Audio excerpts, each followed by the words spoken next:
A podcast? Did your radio show get canceled?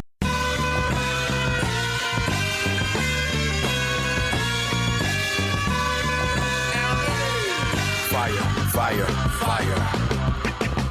Low down and filthy, but the discipline is on point. Schooled myself, made my own dojo. A cold flow with the whole dose of soul. Maintain composure, even in theory. An anomaly, properties undiscernible to mere peasants. This week on the $1 Million Plan, we hit some concepts we've never hit on this show before. Something called a backdoor Roth. We've got a small pension that's frozen. And we've got no kids, 4 dogs, and a cat, and 2 people. And one of those people joins us now. Her name's Maybel. Hello, Maybel. Hi. How are you? I'm great. How are you? Are you nervous? Are you jittery? Are you good? I'm totally excited. You know, I keep a little jar of jitter glitter. So if you're jittery and you've got the jitters, I can sprinkle some glitter. But that'd be weird. So let's not do that. Okay. Sorry, I have a son who just started kindergarten, and the teacher gave them all packets of glitter to sprinkle on themselves if they get nervous. And I'm thinking, that's cute, but there's glitter all over my son. You know what I mean? Yeah, it could be very messy. I don't know. Anyway, so Maybel, what are we doing today? You're 48 years old. Am I making up this age? You're 48? I just had a birthday. Oh, congratulations. I've gotten you enlightenment. What's your situation? Like, who's working? How many people? What are we trying to solve today? Okay, so it's my husband and I. Okay. And we have no children. Okay. And we have several dogs. We have 4 dogs and a cat. Okay. And we live in the Southwest. And we have, I think, some pretty good things going on. And we're just trying to figure out what's the next step in our financial plan. So if you think of your financial trajectory, let's start here.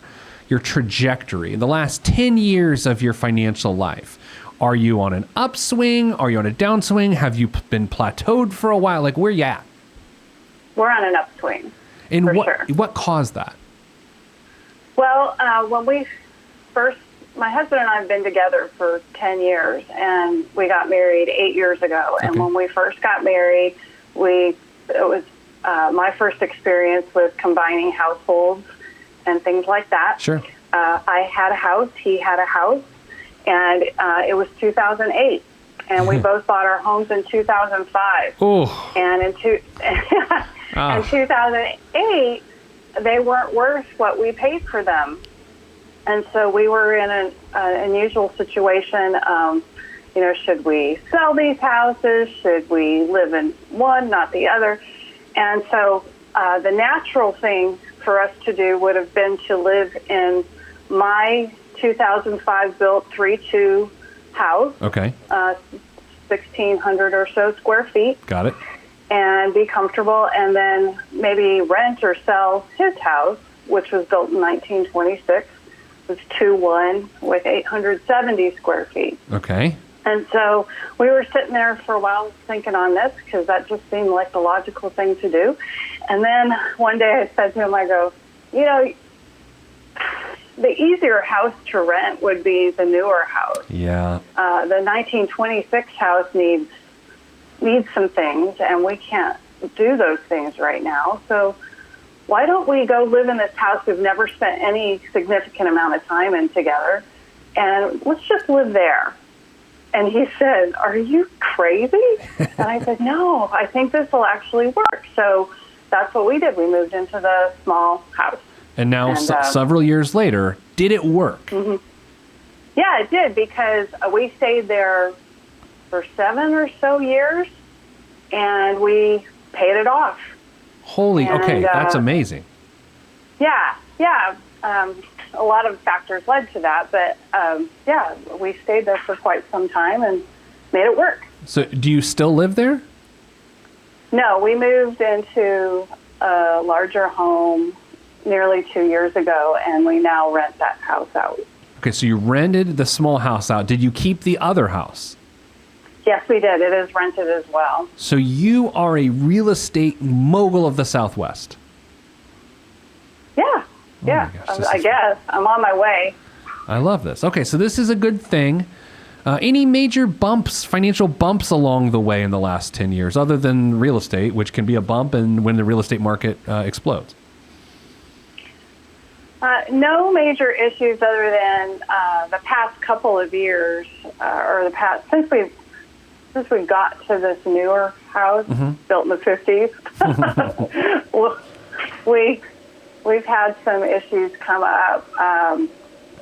I wanted to replenish our savings, so we spent some time doing that, and we had about $20,000 in repairs in the rental house that we had to take care of. Wow. Earlier this year, at the end of last year, earlier this year, we had a $5,000 tree expense here. And we're looking forward to having a similar expense coming up with trees again. And so those are our major issues, and the way we handle things is we just pay as we go. Sure. So. Okay, so I would say so far so good. I like your financial situation. It seems stable. What we're going to try to figure out now is, are you on a path to a successful outcome in the long term? Does that make sense? Yes. So do you think you are? Let's start there. Do you think right now your current plan works for the long term? Right now, I think we're doing everything we can to be successful. However, we need to focus on our next steps. Okay. And making sure everything is secure and going in the right direction. I think we've been pretty good so far. I just want to look ahead and make sure we're set up. You've got short-term stability. Nicole, let's take a look at the numbers here. She's got $60-some thousand in your savings for emergencies and midterm emergencies. So I would consider that stable. Would you agree with that, Maybel? Yes. Did you like how I rhymed stable and Maybel, how I was able to do that? Yes, that was very good. I'm pleased with myself right now. I wish I were so quick. Well, here's the thing. It took years of study to be able to rhyme. And so someday you may have the time to, oh my gosh, Nicole, are you getting this? This is like a rap album in here. Okay, I'm sorry. So one rental property you own outright. The other one has $90,000 left on it, and you've got a 30-year mortgage. How far into that 30-year mortgage? Is it from 2008? So you have 21 years left? It's from 2011. We refinanced. Are you cash flow positive on that rental? Oh, yeah. Okay. Yeah. So your income you showed us, Nicole, go back a screen if you would.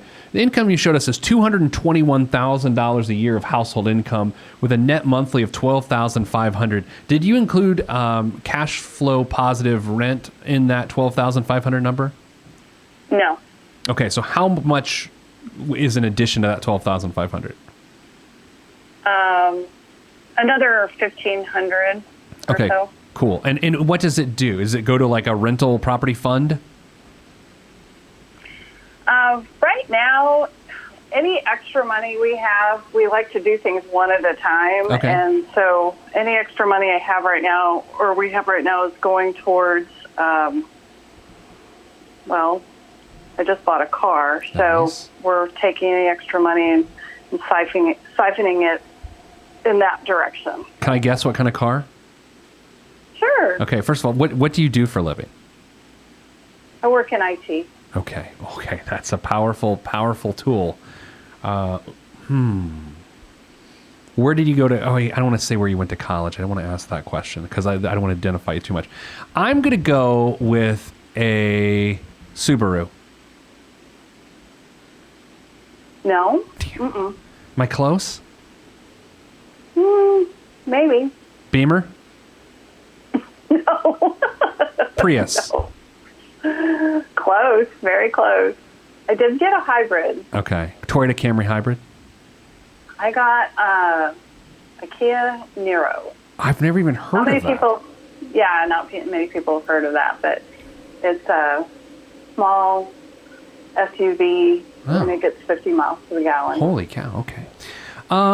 So that backfired. I didn't know what you drove. Okay, so so you're both working right now? Yes. So the big questions here are you on path to a successful outcome? Let's look at your $1 million day based on what you're doing right now. You've got $336,000 or something like that set aside in long-term savings, and you're putting $553 a month towards your husband's 401k. Is that right?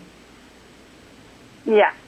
So I've got your $1 million day at July 12th of 2029. July 12th of 2029, and at age 67, well, of your age 60. By the way, how old is your husband? He's 51. Okay, so your age 67. If you keep doing exactly what you're doing now with nothing additional and excluding real estate, you'll have $1.83 million at age 67, which will produce a monthly income after tax of about $4,200. But in today's dollars, because of inflation, it'll feel like $2,600. Are those numbers seem reasonable from a, did I miss any major assets or deposits on a regular basis that are happening right now? No, actually, you haven't, and that sounds pretty good considering that we're not contributing as much as we should be. Right, so this is like now. a big crux of our conversation here of like, yeah. I'm jumping all over. I have not had enough coffee today, and so when I get between not enough and too much, my mind doesn't work. I don't know if you've got a caffeine That's problem. okay. We got a lot going on, So, yeah. Are the rental properties part of your retirement plan? Yes. Okay. And once your cash, what's the rent payment on the one you still owe money on? $1,600. What's the rent payment on the one that's free and clear? $1,250. Okay, so we're going to call it $3,000, okay? And you're going to have some property taxes and insurance costs, but you've got $3,000 a month of income between the two. But it's only going to go up over time unless I don't see the rental market, hitting the skids consistently over the next 19 years. So if you add that $3,000 a month to, and we'll just call it $3,000 now without inflating rent, to the $4,200, you're at $7,200 a month in income. Plus, Social Security for two working people will probably be another $4,000 total. You're talking about $11,000, which is going to feel like about $6,000 in today's numbers. So how does that sit with you? $6,000, all homes are owned outright. How's that feel and sound to you? Well, that's about what we live on now. So, or we can. Sure. If we're careful. And we're pretty careful. So, yeah, that sounds okay. So I'm not. I'd like it to be bigger. Me too. But I'm with you. Like I'm right now, as we go through this, I'm a little nervous because that's a doable situation. But honestly, with someone with your income and what the decisions you've made, all good decisions, I don't want doable in retirement. I want great. Yeah. So the question becomes, how much money a month are you willing to dedicate towards your financial priorities? And then what period of time are we trying to make easier? Are we trying to make now easier? Are we trying to make 10 years from now easier for some godforsaken reason? I have no idea why you would want to make 10 years from now easier. Or are you trying to make retirement easier? Do you know what period of time it's important for you to make easier? I want to make retirement easier. Our goal, my husband's 51 and a very young and energetic 51. I'm an old 39, if it matters. I'm an old 39. We're both pretty young. As a matter of fact, when I hear you talk, I more identify with your life than being 10 years older than you. Sure, no, that's all right. Okay, and trust me, it won't feel any different once you get here. Good. I like that.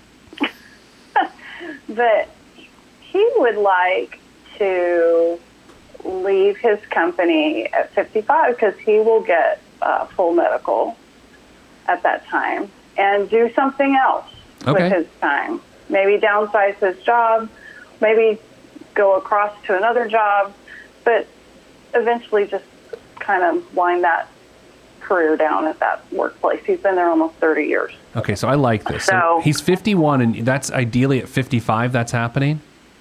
Mm-hmm. Okay, so we got to take a little bit of a different approach here, if that's okay. Okay. Of the Nicole, go back to the income screen if you would. Sorry, I just boss people around. That's what I do, Mabel. $221,000 of household income. How much of that is his income versus your income? His is 67. And yours is the remainder? Mm-hmm. Okay. What is his take-home pay of the $67,000? 1770 every 2 weeks. Okay. So we're replacing...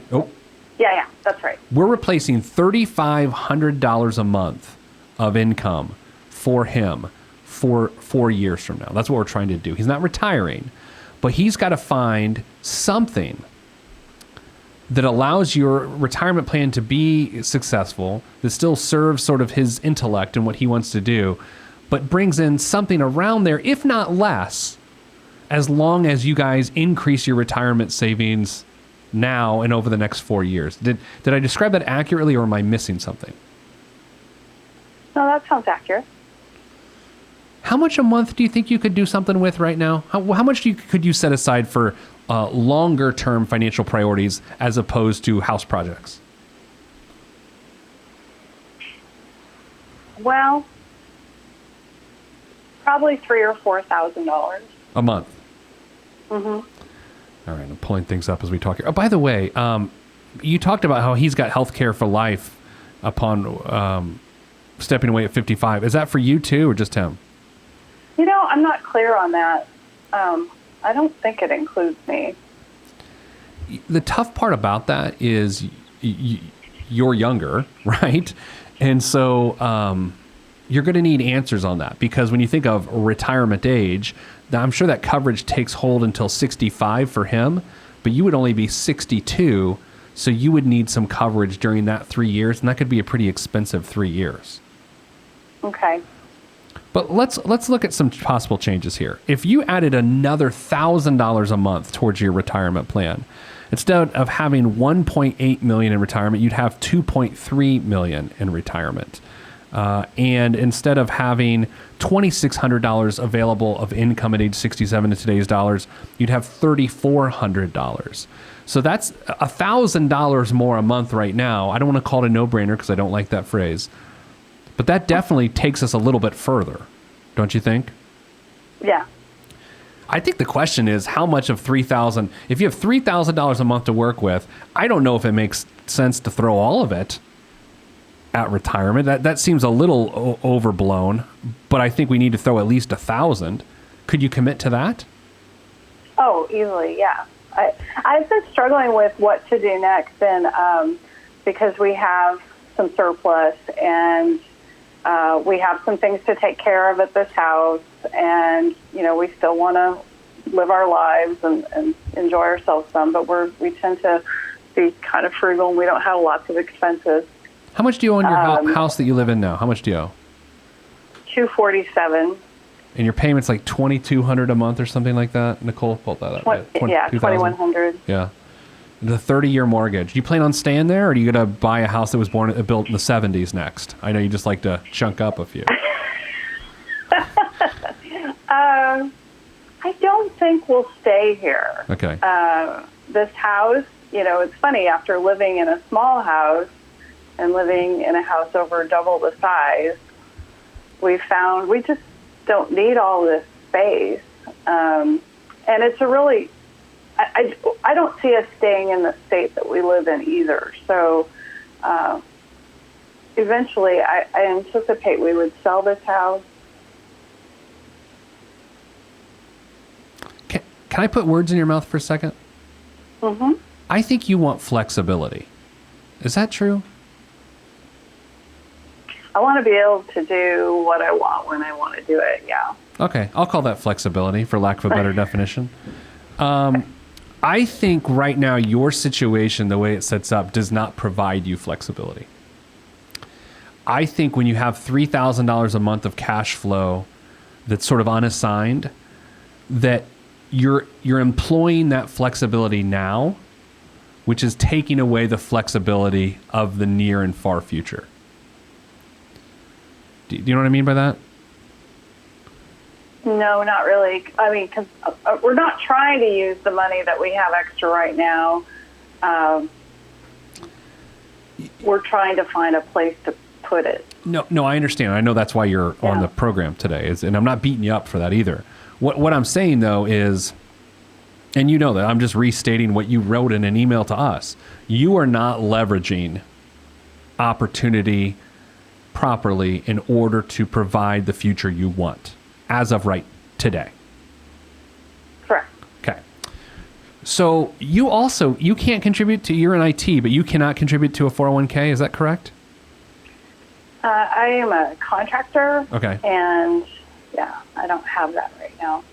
Would that change any time in the future, or do you think there's no reason that it would change? I don't anticipate it's going to change.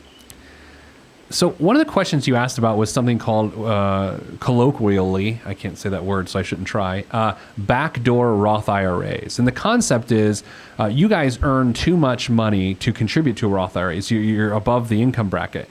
But what you could do is contribute to traditional IRAs, and then after the fact, convert those traditional IRAs into Roth IRAs, which would then mean you just pay tax in the year of the conversion.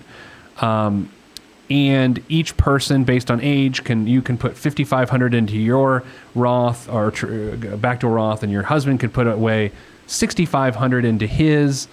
I mean, so you could easily take that $1,000 a month and set up two traditional IRAs, and then go through a conversion ladder into backdoor Roths. And I think that's a reasonable strategy. Do you understand it well enough to do that, or are there questions you have surrounding it? I understand it well enough to do it. It's just that I don't have confidence in the person that we've been using in the past. And so I'm not sure that we're invested the way we should be. And so I'm a little bit hesitant to go back to that person. I want to know what my other options are. That's uncomfortable, right? Well, I guess, yeah. We haven't spoken for a while. So. Is that where the lack of confidence exists, is in the lack of communication? Yes. You know, who does your taxes? Do you do them, or does someone else do them? We have a CPA. I think you start that conversation of a backdoor Roth with them. Okay. I mean, you don't even need to have the conversation with your financial advisor. Beyond that, you can do a backdoor Roth with any financial or institution. I mean, you could do Vanguard online. You could do a Betterment account. I mean, you could do it yourself and fund it with index funds, which I know you asked about in your email, which is a pretty inexpensive, diverse way to do it. Would you be comfortable doing that, or is there still something missing? Do you feel like you need that one-on-one guidance? No, I think I could do it myself. I've read up a little bit on index funds and where to allocate them, et cetera. Yeah, beyond that, I think if we look at that $3,000 a month, we're saying, well, what's the best use? Okay, so let's commit $1,000 to sort of the backdoor Roth mentality. Then you've got the other $2,000. I think arguably your husband could probably crank up his contributions a little bit. They're a little bit light right now. And then let's say he cranks it up by $500 a month. And then I think, because again, you're trying to wean, he's making $3,400 a month of income right now, which if you think about it, based on your income and what you spend, and you have a $3,000 surplus, arguably you don't even need his income, right? No. I mean, we do have a $3,000 surplus we're willing to part with. We probably have a little more than that, actually. So, right. Yeah. So this is interesting to me. By to the penny almost, using up this surplus, it allows him major flexibility at 55, because the longer it feels like you need his $3,400, the harder it is going to be for him to choose something appropriate at age 55. So then it becomes, well, what do you do with the other $1,500 or $2,000? You got some choices, right? You could escalate paying down some of your debt, either on a rental property or on your own home. You could build up your emergency fund a little more, although I think $60,000 is pretty solid right now? Or do you still have some projects that you're trying to check off your list over the next couple of years? I would like to see us put more in retirement, pay down the second rental. I'd like to see it paid off, actually. Sure. I like having paid for stuff. Me too. And then also put some of it towards projects around here to make it a little more valuable for when we do sell it. Is your health insurance through your husband right now, or do you have health insurance on your own? I have it through him. And does he have a traditional plan or a high deductible health insurance plan with an HSA? He has a traditional. Okay. Which means you're not, I mean, I know one of your questions to us in the email was, what's up with HSAs? Well, you can't contribute to one because his plan, from what you've said, doesn't give you that option. You either are in the traditional plan or you choose the high deductible plan if it's an option, and then throw money towards your health savings account. I assume he has open enrollment coming up. Does he have that choice? Yes. Is that a choice he has? I think so. It's a health thing. Like for me, if all you've ever been on traditional, it's just a little bit of a culture shock. But what you're doing is you're going to pay a little less premium for health coverage. It'll be cheaper, but then you can use the HSA as a tax shelter and make contributions to that. And that's money that you'll always have. You deduct it off your taxes, and it can go towards medical care, which could make some sense if neither of you have major medical expenses right now. Okay. Do either of you have any expenses right now for medical, or not really?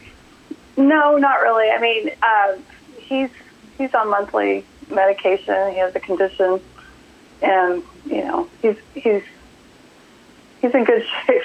He goes to the doctor regularly. So. I would say this: you wouldn't want to switch to an HSA until you know what the cost, because you're going to have to pay for that medicine out of the HSA, right? Okay. So I would not switch to an HSA until you knew how much that medicine would cost you every month. Okay. Because the plan is now it's either free or you've got some like $20 copay or something right now, right? Mm-hmm. Yeah, that's tough. So, but before consider the cost of the drugs. What else am I missing? Anything else? Your financial life is really, really, really stable right now. But like you, I want to take that stability and create flexibility down the road. Yeah, I'm looking forward to that. And we have to. We also have to think about, my job, my income may not always be what it is, and I may not always be with my agency. Mm-hmm. And so that's one of the why we have a lot in our savings, and just in the event that something were to happen and I found myself without work, we'd be prepared. So let's address that from a slightly different perspective here. So far, we've talked about flexibility. We've talked about having a lot of money in retirement by building up some of these accounts. But I think when you look at job flexibility, your husband transitioning at 55, you not being with the agency you're currently with, maybe sometime in the future, then we're talking about not needing money, right? That's different than having a lot of money. What I'm saying is, by paying off the rental, by paying off your mortgage, you've eliminated obligations that you're able to take a lesser position from an income standpoint and still survive. I think too often people live so high on the hog. I don't know if they say that in the Southwest.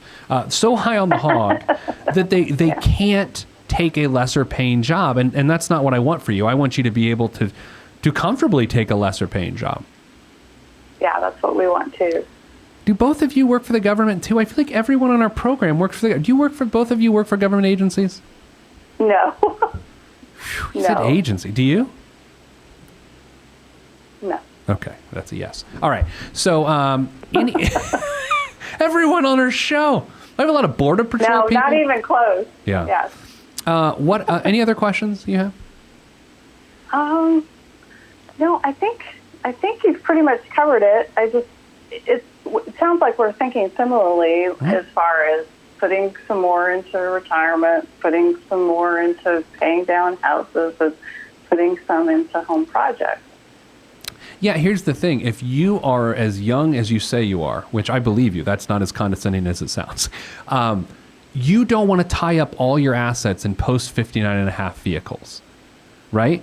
So that is to say, that's why using this surplus of $3,000 to partially pay down your debts is a more effective tool, because that means you don't need money from 55 to 59. Whereas if you just loaded everything in qualified vehicles, you're just going to sit and stare at each other until you turn 59 and a half, and then life will get easier.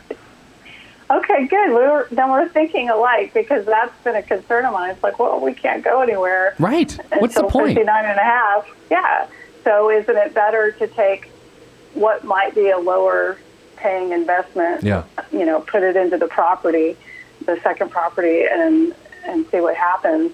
Then with this house, we're also thinking of, eventually selling it and then going on to our next adventure. A house built in the 1970s. Yeah, right. I know how it works. Yeah, well, I think what we're going to do is we'll probably try and buy a multifamily property and live in part of it and continue on the real estate path. It's smart. I mean, it's passive income, and once you understand it, and once you're comfortable with the pain in the neck it can be sometimes, then you're good to go. I'm a reluctant landlord who is still angry at myself for putting myself in this situation, but I deal with it, and I won't get any more rental properties. But is your wife reluctant?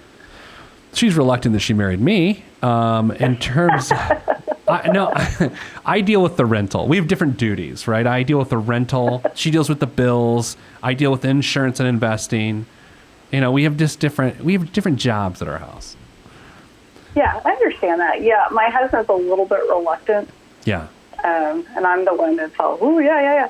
And so when something goes wrong, I always tell him, I go, hey, listen, how long did it take for us to solve that problem? Right. A couple hours? Okay. Look at you. How much did we get paid for that 2 hours, this month? It's your optimism. So, yeah. I like it. All right. Well, give us an update as things develop. We just got an update today from the lady who worked in pulp manufacturing as a pulp engineer who drives the Forester. I got an update from her, so we're going to update on the radio show next week. So send us updates when you can, Maybel. We would appreciate that. Okay, I will. All right. Good luck. Thank you, Pete. My pleasure. That's it for this week's show. If you want to be on the show, be on the show. It's pretty easy. Go to PeteThePlanner.com/podcast. We've recently, in the last week, we've gotten like 60 or something applications to be on the show. We look through every single one of them. And if we say no to you, don't feel ultimately judged. I don't know what to tell you if you said no, but we generally say yes to everybody. That's all that's in the show. You can see I have a Band-Aid on my finger, and you're probably wondering why. If you're watching on PeteThePlanner.tv, if you're listening to the podcast and I reference something physical, then you're thinking, well, what's happening? On TV, PeteThePlanner.tv, here's what happened. A bass cut my finger. It's a fishing injury, y'all. I'm out. Peace. If you want to be on this podcast and have Pete fix your money life, then hit us up at PeteThePlanner.com/podcast. You heard me. PeteThePlanner.com/podcast. Log on. This is for information purposes only. It's not the Swiss financial planning device. Consult a financial advisor. Released from Everest, the fresh is fresh, and you can call me E.T. Word to John Tesh. Let me bless this harmonic presentation. It's amazing, so amazing. I'm the reason. Salutations, I bring you love, trying greetings from a faraway land. I am the sole controller. Put the remote down and let me take control. You're now a part of my zone, so enjoy yourself.